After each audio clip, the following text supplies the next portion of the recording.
Guys, it's Sean with It's Always Something Farm. Been a little bit. We had some things going on. Go talk about our garden today. We did some things I want to give you a little update on. So, as you can see, we've gone with concrete blocks now because we had the wooden ones that we had when we first started were doing great, but their lifespan's gone. They finally started falling apart. And we tried these other ones over here with the siding, aluminum siding. Not happening. Just not holding up like they're supposed to. So a couple of them already fell apart due to the construction, or just not for us, I guess. So we went to concrete blocks. I saw a lot of you guys did this instead, and at first I was like, that's a lot of work. It's actually not. It is, but it isn't. I had to do a lot of leveling, as you can see, to get the blocks in, because the ground's a little higher on this side and lower on that side. But your standard 8x8x16 block, 3 across and turn sideways. So make sure you have 4-foot beds, 4x16. Each of these beds are 4x16. On the bottoms, we used a lot. You can see it out there, the old tree that fell down during the storms.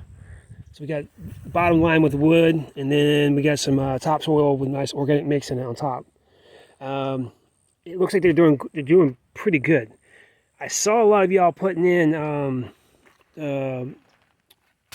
mud mix to put the blocks together, to hold the blocks in between all the joints. And I'm going to tell you, don't do that. Just stack them.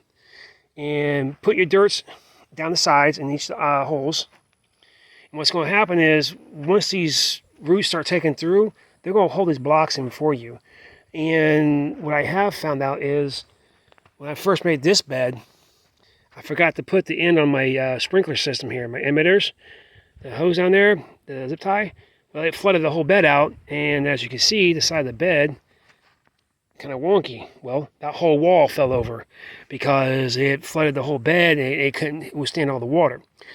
So if you mud all these in and make them nice and sturdy, probably going to have is, the water's not going to be the weep out, because as you can see in the sides now, you see all the dirt on the sides weeping, or the water coming out. That's just the water drainage. So it seems to be working very well for us. All we had to do was just level the ground out. Let me walk over here. I'll show you the one we just started. So level the ground, nice and flat. Make sure you take your levels out here. All I did was took a 4-foot level and started make sure it says I'm flat and even all the way across. It's going to look a little wonky to you guys a little bit. You're going to see some variations, but I promise you, once you put your blocks together on top, stack them up, you're not going to see the little tilt here and a little tilt there. It's not going to be exactly perfect, as you can see, but it does work, and they're holding up quite well. So all I do is take this hardware cloth, put it on the ground, get my measurements off my other one. I get 6 feet. 6 feet in between each of the beds. As you can see, enough for my mower to come through. I can do small mowing if I decide to leave the grass in here.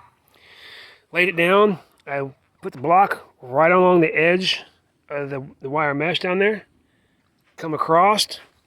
Did the exact same thing. Just follow that wire mesh at the exact angle. And then I got my straight lines. You can stake it, you can put all your lines in, you can come out here and do a grid system.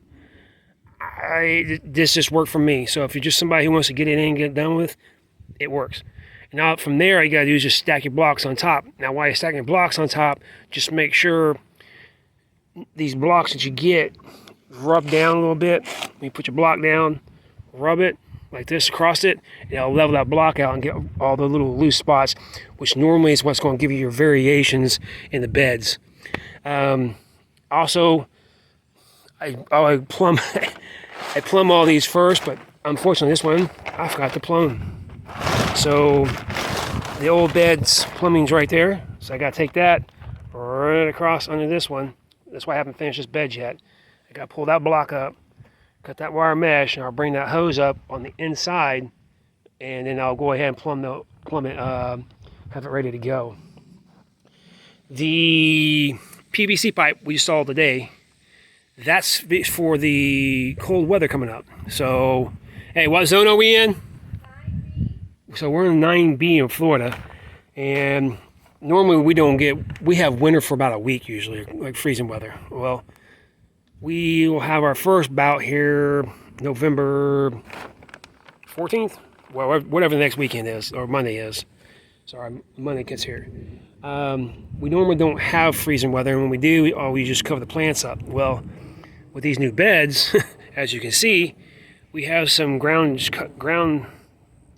cover, and to make this all work, I saw all y'all put these PVC pipes up, and I was like, you know what, let me give it a quick try and see, because I had some extra PVC laying around, but I didn't have all the T's and stuff to make it work yet. So all I did was just hoop it, duct tape it, as you can see, Gorilla Tape on top, and we measured these out. It's a 20-foot wide piece, so when it goes across, all I have to do is put a block on it to hold it down, and that will cover them up. For that way, our freeze won't get to our plants. We won't lose this crop. Some things to know. It's time consuming. It's not hard. It's a little bit laborious, but it's not hard. Just gotta make sure you get that front row started perfect across and follow those lines, and you're good. Remember also that you gotta get your plumbing in properly, and make sure you have enough weeping so that the water can drain out, which is what all that is there. And the only reason you see discolorations right now is because I had, like, the other ones over there are kind of clean, nice look. It's because I washed them down already, and the dirt seems to wash off pretty easily. So, if you guys have any questions, let me know. I would love to hear what you guys have done with yours. If you have concrete blocks like we're doing right now, and what you're doing with them, and see how you do it. One other thing, we did go with the emitter system. We had that left over from we did the other plants. Our nursery gives one heck of a deal on the emitter systems. I mean, all it is they say you're supposed to use all these extra pieces. Well, all you need is a 3/4 inch pipe, 3/4 inch 90, and I've used the 3/4 inch flex. A little expensive, but very easy to move around if you need be later on, or if something else comes up, you want to try to move it somewhere. And these emitter heads are perfect for everything we do. It covers everything for us. So again, if you have any questions, let me know.